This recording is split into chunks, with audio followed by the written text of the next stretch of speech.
বলতেন ভোটার লিস্টেও তার নাম আছে, তবে উনি ব্যাংকে ভেরিফাই করতে গিয়ে দেখেন যে সেম এপিক কার্ড নম্বরে আরও একজন যার মধ্যপ্রদেশ বা উত্তরপ্রদেশ কতকার বাসিন্দা তার নাম উঠে আসছে।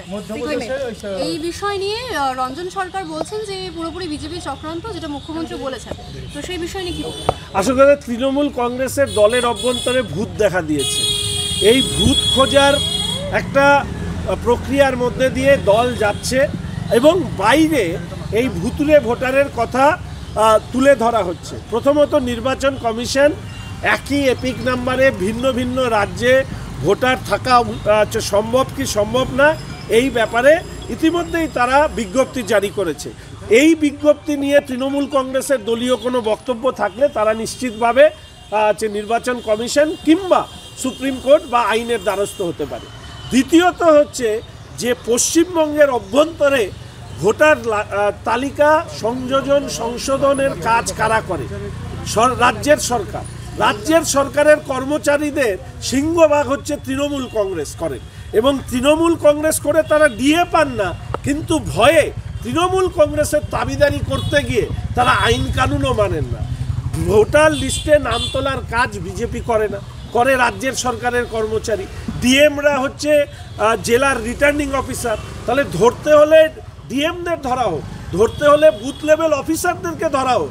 যারা তৃণমূল কংগ্রেসের দলের মিটিং মিছিল থাকলে সমস্ত কাজ ফেলে দৌড়ন, তাদেরকে না ধরে তারা বিজেপিকে দোষারোপ করছে একটাই কারণে, সেটা হচ্ছে দলের মধ্যে ভূত রয়েছে, সেই ভূত খোঁজার কাজ চলছে। সেই ভূত পিসি ভূত না ভাইপো ভূত, এই ভূতে ভূতে যে এই মুহূর্তে তৃণমূল কংগ্রেসের অভ্যন্তরে যে রাজনীতি চলছে সেটার থেকে দৃষ্টি হাটাতে এই ধরনের অবাস্তব, অযৌক্তিক, গ্রে ম্যাটারলেস একটা অভিযোগ একজন ডেপুটি মেয়রের মতন জায়গায় থেকে তিনি করছেন। এক্ষেত্রে নির্বাচন কমিশনের সাথে বিজেপি সরকারের যে একটা যোগসাজশ রয়েছে, এই অভিযোগ আমাদের অভিযোগ তো যে কেউ তুলতে পারেন, লাখো অভিযোগ আছে। কেউ কেউ অভিযোগের কথা শুনলেই গলায় ফাঁসি দিয়ে ঝুলে পড়বো বলে রাস্তায় নেমে পড়েন। নাম, শুধু একটা নাম দিয়েছে, বড় বড় উকিলকে দিয়ে বড় চিঠি লিখে পাঠিয়েছে। অভিযোগ করতে তো অসুবিধা নেই, অভিযোগ যে কেউ করতে পারে। তো অভিযোগের প্রমাণ করবার জায়গা কতগুলো আছে আমাদের সংবিধানের মধ্যে, তার মধ্যে একটি হচ্ছে আদালত। আইনের দ্বারস্থ হন, কেউ তো ওনাকে বাধা দিচ্ছে না। আপনারা যান, আইনের দ্বারস্থ হন। বাইরে এই সমস্ত নাটক না করে কোথাও যদি মনে হয় যে এই জায়গায় স্বচ্ছতার অভাব রয়েছে, সেখানে যান এবং সেখানে গেলে যারা ফাঁসবেন তারা হচ্ছে আপনাদের তাবেদার ডিএম, আপনাদেরই তাবেদার রাজ্য সরকারের কর্মচারী, তারাই হচ্ছে ফাঁসবেন যারা অন্যায় কাজ করেছেন। এর সাথে বিজেপির কোনো দূর থেকে দূরান্ত কোনো সম্পর্ক নেই। করে বলেছি যে ইকো সেন্সিটিভ জোন এবং জোনাল মাস্টার প্ল্যান, এই দুটোকে এই রাজ্যের সরকার ঝুলিয়ে রেখেছে। তারা কোনো ধরনের সহযোগিতা করছেন না এই কারণে এদের কাছে বেচবার মতন আর কিছু নেই। এরা এখন প্রকৃতিকে বেচতে চায় এবং কিভাবে প্রকৃতিকে বেচতে চায় আমি আপনাদেরকে উদাহরণস্বরূপ এইটুকু বলতে পারি। যারা তথ্য রাখেন তারা জানেন যে 15/10/2009-11/2017 সালে নোটিফিকেশন হয় এবং সিঞ্চল ওয়াইল্ড লাইফ সেঞ্চুরি তার ইকোসেন্সিটিভ জোন 15/10/2019 ডিক্লেয়ার হয়ে যায়।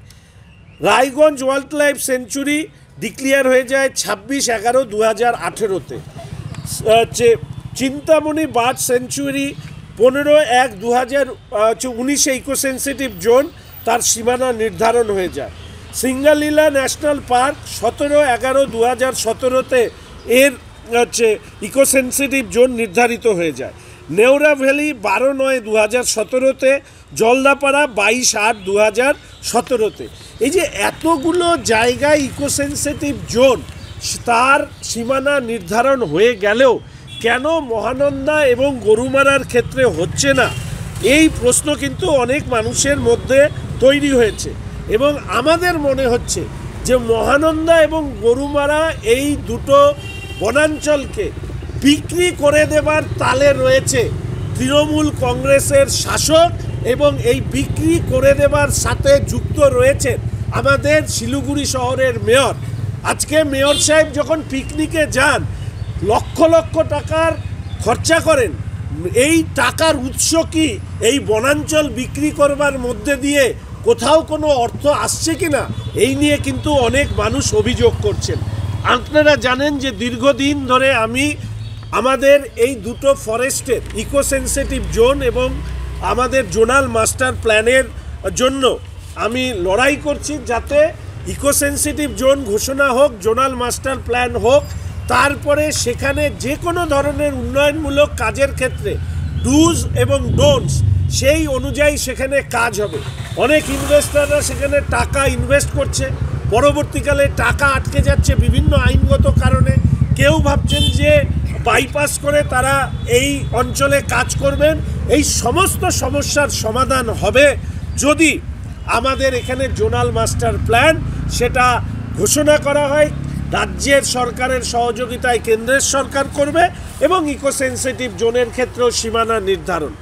এই দুটোর করবার জন্য আমি মাননীয় মুখ্যমন্ত্রীকে এবং আমাদের মাননীয় এনভায়রনমেন্ট, ফরেস্ট এবং climate minister central government Shri Bhupender যাদবকে আজকে দুজনকেই আমি চিঠি পাঠাচ্ছি এবং আমাদের এই বাজেট অধিবেশন রাজ্যের দ্বিতীয় পর্বের শেষ হলে আমি দিল্লিতে যাব এবং সেখানে দরবার করব দ্রুত মহানন্দা অভয়ারণ্য এবং গরুমারা অভয়ারণ্য এই দুটোর ক্ষেত্রেই দ্রুত ইকো সেন্সিটিভ জোন তার সীমানা নির্ধারণ করা হোক এবং প্রয়োজনে সমস্ত স্টেক হোল্ডার, সেখানকার সাংসদ, বিধায়ক এবং সবাইকে সাথে নিয়ে, এটা এমন হচ্ছে পশ্চিমবঙ্গে যদি শাসক এটা ধরেই নিয়েছে এটা তারা দেশ চালাচ্ছে, আর শিলিগুড়িতে মনে হচ্ছে যে মাননীয় মেয়র সাহেব মুখ্যমন্ত্রী হয়েছেন শিলিগুড়ি নামক রাজ্যের।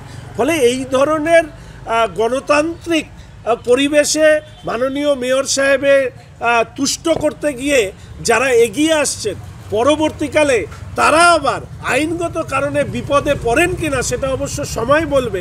তবে এই সমস্ত তথ্য নিয়ে আমরা ন্যাশনাল গ্রিন বেঞ্চ ট্রাইব্যুনালে যাব, বিধানসভার অভ্যন্তরে তুলব এবং পরবর্তীকালে যে বিধানসভা শুরু হলে, যদিও আমাদের রাজ্যের বেশিরভাগ ডিপার্টমেন্টাল বাজেটে আলোচনা হয় না, আলোচনা হোক বা না হোক, এই দুটো ফরেস্টকে নিয়ে তৃণমূল কংগ্রেস যে ছিনিমিনি খেলছে, উত্তরবঙ্গের জল, জঙ্গল, পাহাড় যে বিপর্যস্ত হচ্ছে, সে অবৈধ বালি খাদান হোক, ক্রাশার হোক, বনাঞ্চল কেটে রেসিডেন্সিয়াল, প্রাইভেট, কমার্শিয়াল কমপ্লেক্স তৈরি করা হোক এবং বেচে খাচ্ছে তৃণমূলের নেতারা, এই বিষয়টি আমরা মানুষের কাছে তুলে ধরার চেষ্টা করব। আমি আশা রাখি উত্তরবঙ্গের মানুষ, বিশেষ করে পরিবেশ প্রেমীরা সরব হবেন, নাহলে উত্তরবঙ্গের পরিবেশকে এই বা প্রকৃতিকে ধ্বংস করে তৃণমূল কংগ্রেসের নেতারা তাদের বড় বাড়ি গাড়ি তৈরি করবে, কিন্তু উত্তরবঙ্গের মানুষের জন্য দুর্দশা নামিয়ে নিয়ে আসছে।